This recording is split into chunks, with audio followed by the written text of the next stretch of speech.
Bonjour tout le monde, mon nom est Guillaume Bourdoncan. Je vous présente aujourd'hui une capsule historique sur la féodalité au Moyen Âge.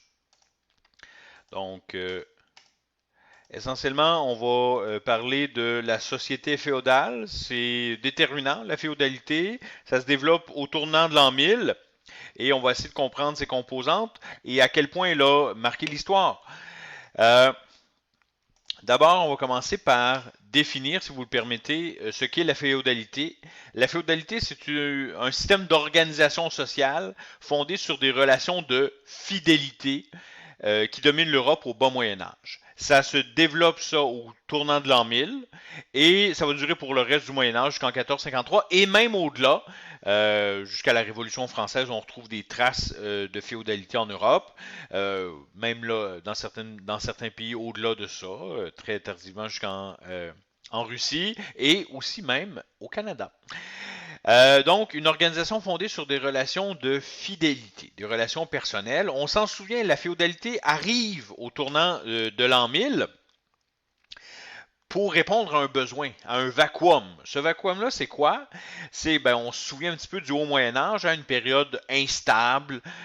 Suite aux invasions germaniques, se créent des royaumes germaniques. On essaie de les organiser un petit peu avec Charlemagne, mais on retombe rapidement dans des épisodes d'invasion, que ce soit les Vikings, les Magyars, les Sarrasins à partir du milieu du 9e siècle. Donc, on vit beaucoup de violence et d'instabilité. Et l'État du Haut Moyen Âge, il est trop faible, trop atrophié pour assurer la protection des gens.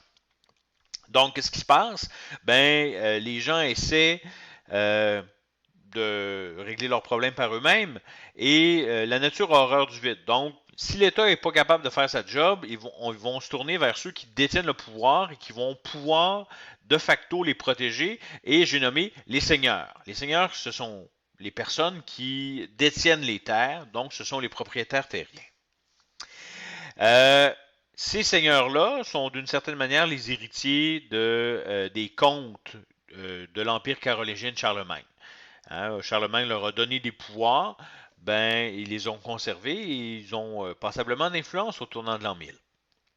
Et contrairement à la période romaine où on avait un État fort, structuré, bien administré et avec une armée qui protégeait ses citoyens, on n'est pas du tout dans cette situation-là au Moyen Âge. Donc on va créer un système parallèle. Et ce système parallèle-là, ça va être la féodalité. La féodalité, elle se décline en deux régimes. Bref, donc ce qui constitue le système féodal, ce sont deux régimes illustrés par les images que vous avez en fond d'écran. Dans un premier temps, vous avez le régime seigneurial. Le régime seigneurial, ce sont les relations qu'entretiennent le seigneur avec ses paysans. On y reviendra dans quelques instants. L'image à votre droite, c'est le régime vassalique. Le régime vassalique, ce sont les relations qu'entretiennent les seigneurs les uns envers les autres, entre eux. Et les seigneurs, c'est comme des poissons dans l'océan. Il y en a des petits, il y en a des moyens, il y en a des gros, et chacun d'entre eux ont tout un système de code pour se reconnaître comme étant plus puissant que le voisin. Mais commençons avec le régime seigneurial.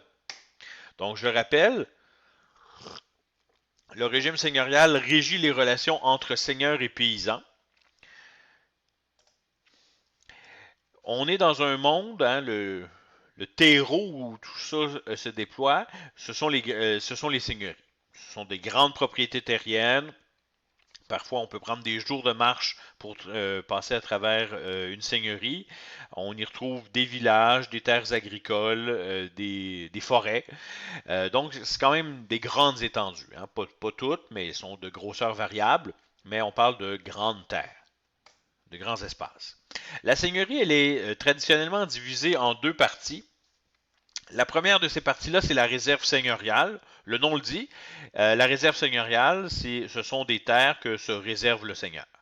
Il va évidemment se choisir les meilleures terres agricoles, celles susceptibles d'avoir les meilleurs rendements, généralement près d'une rivière.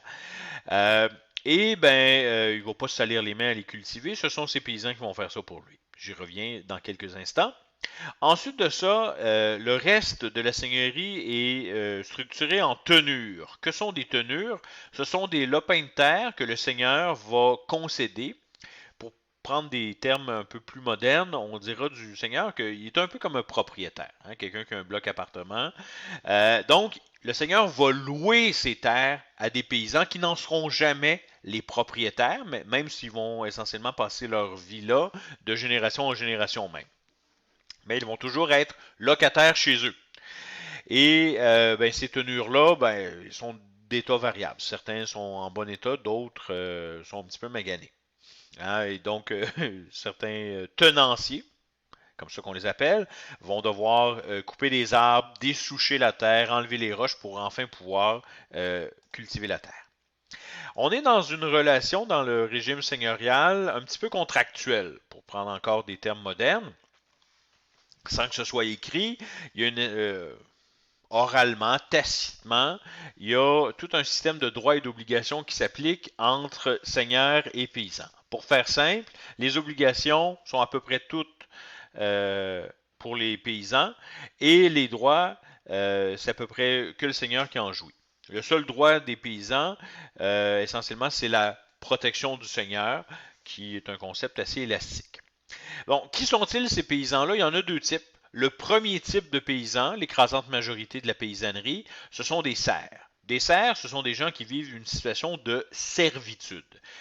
Ils sont attachés à la terre qu'ils cultivent, ne peuvent pas la quitter comme bon leur semble, vivent une vie de misère, essentiellement, et ils croulent sous les obligations. C'est à peu près 80-90% de la paysannerie. Le petit 10% qui reste, ce sont des vilains. Des vilains, ce sont des paysans libres, affranchis, qui, eux, jouissent d'une certaine autonomie, d'une certaine liberté, et qui peuvent, si bon, s'ils tombent sur un seigneur qui leur plaît pas, changer de, de seigneurie. À un certain moment, au 12e, 13e siècle, ils vont pas seulement changer de seigneurie, ils vont s'en aller vivre en ville. Et aller pratiquer les petits métiers, ça va améliorer leurs conditions. Quelles sont les obligations qui incombent aux paysans? Ben, elles sont nombreuses. La première, c'est le cens. Le cens, qu'est-ce que c'est? C'est un petit peu le loyer pour pouvoir exploiter la terre. Hein. C'est le droit de pouvoir exploiter la terre qui est à verser au seigneur. Ensuite de ça, c'est pour ça qu'on dira des paysans qu'ils sont des censitaires. Ensuite de ça, c'est l'image en fond d'écran qui l'illustre clairement. Les paysans sont soumis à des corvées. Des corvées, ce sont des journées de travail non rémunérées. Donc, généralement le dimanche, les paysans vont se rendre sur la terre du Seigneur et procéder aux travaux des champs. On voit sur l'image des gens en train de faire la coupe des céréales, de couper du bois. Bref, le Seigneur ne se salit pas les mains à travailler sa propre terre. Il le sous-traite à ses paysans pour 0 cent gratis. Donc, c'est vraiment un bon deal pour lui. Ça lui permet de s'enrichir parce qu'il va s'enrichir de la vente de ces produits-là, de ces surplus. Aussi, le Seigneur peut imposer une taxe arbitraire, comme bon lui semble, qui est la taille. Et il l'impose à ses paysans. Il a un projet, il veut par exemple se faire construire un pont ou se faire construire la nouvelle innovation technologique du 11e siècle, un moulin. Ben, qu'est-ce qu'il va faire? Il va lever une taxe, il va tailler ses paysans qui vont devoir payer une partie, une taxe supplémentaire pour pouvoir payer les ambitions du Seigneur.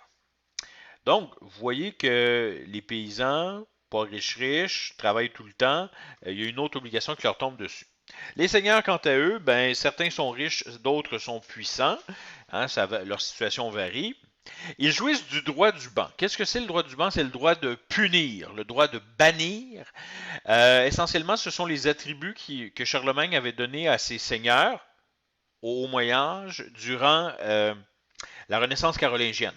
Donc, les seigneurs, dans leur seigneurie, rendent justice, ils prélèvent des impôts, on l'a vu avec la taille, et ils peuvent même exiger des péages. C'est-à-dire, pour emprunter un pont, par exemple, qui enjambe une rivière, ils vont installer un péage, ou encore pour des routes. Donc, ce droit du banc-là va être très, très lucratif, puis c'est agréable pour les seigneurs parce qu'il y a à peu près personne qui surveille ce qu'ils font.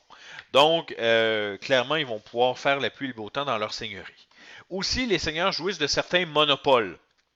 Parmi ces monopoles, celui de détenir un four dans la seigneurie, un four qui va être à l'usage de tout le monde, mais que juste le seigneur qui a le droit d'avoir, donc il va charger pour. Vous avez compris ça. Même chose pour le moulin, qui est la nouvelle technologie qui permet de moudre le grain de façon très très rapide. Donc on dira du four et du moulin qu'ils sont banals ou banaux, parce qu'ils relèvent du droit du banc, donc du droit du seigneur. Donc, par toutes sortes de stratagèmes, on se rend compte que les seigneurs ont beaucoup de moyens d'enrichissement au détriment des serfs qui en ont à peu près pas. On passe du régime seigneurial au régime vassalique. Le régime vassalique, s'intéresse aux rapports que les seigneurs entretiennent les uns envers les autres. Ça relève ça d'une vieille tradition germanique où les humbles se recommandent aux puissants, les faibles se reconnaissent qu'il y a plus fort qu'eux. C'est une relation, la relation vassalique, individuelle, d'homme à homme.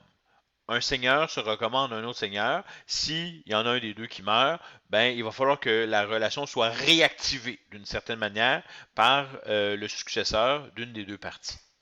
Cette relation d'homme à homme-là, elle a des rôles prédéfinis. On dira de la personne qui est protégée, du seigneur qui demande protection, qu'il sera le vassal, alors que le seigneur protecteur, celui qui accorde sa protection à un seigneur plus faible, on dira de lui qu'il est un suzerain. Et ces liens-là, ils se tissent et se multiplient dans l'Europe féodale à un rythme effréné. C'est comme des likes, on en veut toujours plus. De sorte que très rapidement, on va se retrouver avec une société, avec une vie rythmée par la féodalité, et ça va nous amener ça à une société qui est pyramidale, où les rôles sont très bien définis, très organisés, et où c'est très difficile aussi de bouger socialement. Il y a très peu d'ascension sociale. Les rôles sont un petit peu figés. Particulièrement pour la paysannerie qui va voir sa situation à peu près inchangée pendant 8 siècles. Ça va prendre la Révolution française pour que ça bouge. Donc, le régime vassalique, comme le régime seigneurial, contient aussi un système d'obligations, un système d'obligations et de droits. Il y en a plusieurs, je vais me concentrer sur l'essentiel. L'obligation principale du vassal, elle n'est pas banale, c'est le service d'ost, c'est-à-dire qu'il devra à son suzerain de 40 à 60 jours par année ou de service militaire. Bref, si, ça n'arrive pas toujours, mais si un seigneur décide d'aller guerroyer contre un voisin, par exemple, il va se retourner vers ses vassaux et va leur demander, il va réclamer l'ost. Et ben, c'est le genre d'offre qu'on ne peut pas refuser. Hein? Donc, on va aller guerroyer avec eux et ben, on va en bénéficier. Si on triomphe puis on pille, les vassaux vont s'enrichir. En contrepartie, le suzerain, lorsqu'a lieu la cérémonie d'acte de foi et d'hommage, et que ce lien-là vassalique est scellé, hein, c'est presque un serment sacré, le suzerain va faire un cadeau pas banal à son vassal, il va lui concéder un fief. Qu'est-ce qu'un fief? C'est une terre, essentiellement. Donc, c'est un lopin de terre qui va venir grossir le patrimoine du vassal et ben, il va pouvoir l'utiliser à sa guise. Donc, il va avoir un domaine de plus en plus étendu, il va pouvoir installer des paysans là-dessus et on comprend que plus tu as de paysans, plus tu t'enrichis, donc c'est avantageux pour lui. Donc, on arrive à une société féodale pyramidale où au bas de l'échelle, on retrouve les serfs et les vilains, les paysans. Au-dessus d'eux, on retrouve les petits seigneurs, les barons, les chevaliers. Ensuite de ça, un peu plus haut, les grands seigneurs, les ducs, les marquis, les comtes. Et Au bout d'un certain temps, on va retrouver à la tête de la société féodale les monarques, les rois, les empereurs, selon le pays là où on se trouve. Voici un résumé de notre société féodale. Je vous reparle dans une prochaine capsule donc d'autres sujets passionnants. Au revoir.